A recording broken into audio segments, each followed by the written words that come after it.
Seasonally and days of the week, they're going to be different prices. It's much easier to book a wedding on a Saturday because that's what most people want. And so venues see Monday through Friday and then Sunday. Those aren't as easy to book. Less people want those dates, so they discount the price. And so that is one big influence of the wedding cost. Seasonality, everybody wants to get married May through October. So those are the easier months to book. In November through April, you may see a little dip in the wedding costs. And then guests count. The more guests you have, the more people you have to feed, and the more alcohol is going to be flowing. And so larger guest counts, bigger bills. Couples, when you're looking at what to budget for and things like that, know that those big chunks of money are going to come from venue and catering, because you got to hold all these people and you got to feed all these people. Large guest count, again, wedding cost, higher catering budget, higher alcohol, more tables, more chairs. So when you are budgeting, know that those are the things that are probably going to take a big chunk of it. And then look at something like a florist. If they're doing your centerpieces, more tables, more money for flowers. So I think guest count is also a very big influence on where you should be budgeting. I think something very important that you should plan and budget for.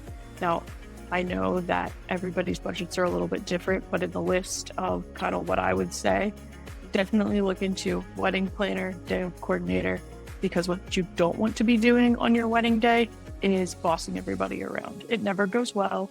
Nobody likes it. You're stressed. Let's just hire somebody for that. As a wedding planner, let me take that off your plate.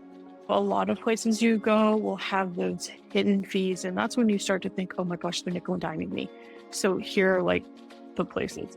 Hotels, places that are providing a service, you're going to have a service charge. That's just that kind of admin fee that they're going to charge you, and it's not out of the realm that is in the 20%. And then you have, of course, taxes. I think sometimes people forget that they're doing something and then, oh, that is a tax. It's not just on food. It's on rentals and lodging and things like that. So your taxes, you're going to pay them, and they're going to be 6% of whatever they're giving you, at least in the state of West Virginia. And then you just have kind of other things you don't have to, but I would recommend feeding your vendors. So you're going to need to add them to your guest account for your caterer. And that means your day of coordinator, your photographer, your videographer. Those are some things that you need to think about and paying for. And then I don't know if I call them hidden fees, but the ones that jump up that people don't expect to see, or as they're getting through the planning process, they're oh, I didn't even think about it. Signage. Some people have to have these big elaborate signs. That's going to cost a lot, and a lot of the time we wait until the very last minute because they either forget about it or they just thought, oh, I didn't want it, but now I do. So you have to do that rush job, and that can cost money and to get it to you quickly. Resort fee, at least for Stonewall and other venues that I've visited that are hotels, that resort fee goes towards the amenities, free parking, use of the pool, use of the fitness center. You can hang out in the library and rent it or pull a book off the shelf. So it's for you, and that's how we don't tack on, here's $50 a day for the pool, here's $20 a day for parking. It's just wrapped up in this fee, and then you get charged per night, whatever. It's on the end of your bill. You don't even notice it. The first piece of advice I always give clients, I know you have a budget, and we're going to stick to it as best we can, but do not hold tight. You got to be a little bit flexible, because sometimes something is going to cost more than you thought, and you just have to give that. You have to get it, or you don't have it, you don't buy it. But then being really conscious about what you're spending, where you're spending it. It is very important as a couple, as parents, however, whoever's paying, that you all sit down, you have a conversation, and you know what is important and what you want. So if you're going to place importance on the meal and the alcohol, know that's where the majority of your budget is going to go, and you're probably going to have to cut from somewhere else. if you're going to spend everything on photography and videography, you're going to have to cut somewhere else. And so you just can find what's important to you and where you want to spend that money. And then note that to stick within that budget, you have to loosen the reins somewhere else. Everybody has a budget. It doesn't matter if your budget's $5,000 or $500,000. Everybody has the same feelings. It's easier at $500,000, but at Stonewall, we have a few different packages.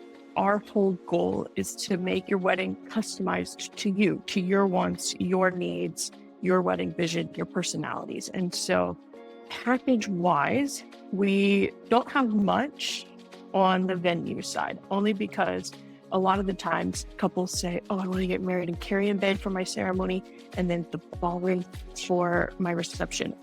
Or I want to get married at Light Burns, and then, or I want to have my reception at Light Burns, and then I have my ceremony in the Grand Hall.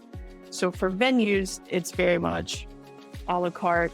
You get what you get, but within that, you get the chairs and the arch and all that kind of thing. That is all bundled in those deals. And then we have food packages, and they're our most popular. We have 3 different levels. The lowest one has a sit. It's great. It has a couple hors d'oeuvres, couple meal courses, and guests are happy. They're also happy at the most expensive one, where you have a little bit more hors d'oeuvres and a few more meal courses. That middle one that are in between those two is our most popular. You get a few, I think it's 3 hors d'oeuvres and then 2 dinner courses. And that's enough. I think sometimes couples are afraid of over or underfeeding their guests. So they want to add on 57 hors d'oeuvres and 6 meal courses. And what I have to say is, first off, that will kill your budget. Please don't do that. And also, your guests, they're happy to be there. They will eat what you have given them most of the time. They will eat what you have provided for them, and they'll be happy about it. So at no time do many guests leave and say, oh my gosh, we only had 2 hors d'oeuvres. Like, no one's saying that. And if they do, let's reevaluate who we're inviting to your wedding. At the beginning of this, I want to say maybe June, July, I had this couple, and she had emailed me and was just telling me that they had this huge venue picked out in Southern Maryland, like just on the water, all of this, 300 guests. And she just called me, was like, we can't afford that at this point. Like, what are our options? And I poached her from her other venue, brought her here to Stonewall, the both of them. And we decided that if they get married in November, cheaper cost, and they're getting married on a Thursday.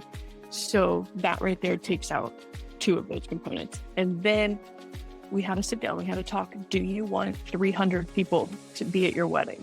And ultimately, they were both like, no, half of those are our parents' friends, people we never see. It's just not us. And they're going to have about 35 people on a Thursday in November, but we're going to call it good. And so that it brought their price down. Now, do I recommend doing that after you've put a deposit down on a venue? No. Make those decisions before, because you're going to lose that deposit that you put down. Many venues won't give it back. It's important to have those conversations before.